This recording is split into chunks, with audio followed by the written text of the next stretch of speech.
দেখো অঙ্কটা PSC clerkship পরীক্ষায় আসছিল 2019 সালে ফার্স্ট শিফটে। বলছে একটি নৌকা 3 ঘন্টায় স্রোতের প্রতিকূলে 9 কিলোমিটার যেতে পারে অথবা স্রোতের অনুকূলে 18 কিলোমিটার যেতে পারে, তাহলে স্থির জলে নৌকার বেগ কত? তাহলে স্রোতের প্রতিকূলে 9 কিলোমিটার যাচ্ছে 3 ঘন্টায়, তাহলে স্রোতের প্রতিকূলে বেগ হচ্ছে 3 কিলোমিটার/আওয়ার।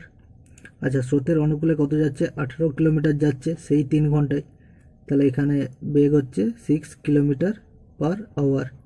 তো স্থির জলে নৌকার বেগ জিজ্ঞেস করেছে, তাহলে স্রোতের প্রতিকূলে যে বেগ আর অনুকূলে যে বেগ দুটাকে যোগ করে 2 দিয়ে ভাগ করলে আমরা স্থির জলে নৌকার বেগ পেয়ে যাবো, অর্থাৎ 3 + 6 / 2 মানে 9/2 সমান 4.5 কিলোমিটার/আওয়ার। এটা স্থির জলে নৌকার বেগ।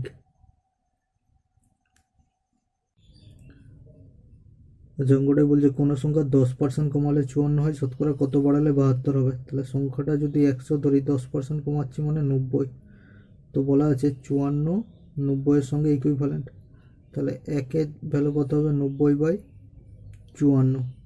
বলছে কত পার্সেন্ট বাড়াতে হবে যাতে করে নাম্বারটা 72 হয়। তাহলে 72 ইউনিট পেতে গেলে ইন্টু 72, তাহলে এটা কাটাকুটি করলে 10 6 লং 54, 6 12 72, তাহলে 120। তাহলে ছিল নাম্বারটা কত? 100, কত হয়েছে? 120 করতে হবে 72 পেতে গেলে, তাহলে কত পার্সেন্ট বাড়াতে হচ্ছে? 120 - 100 মানে 20% বাড়াতে হবে।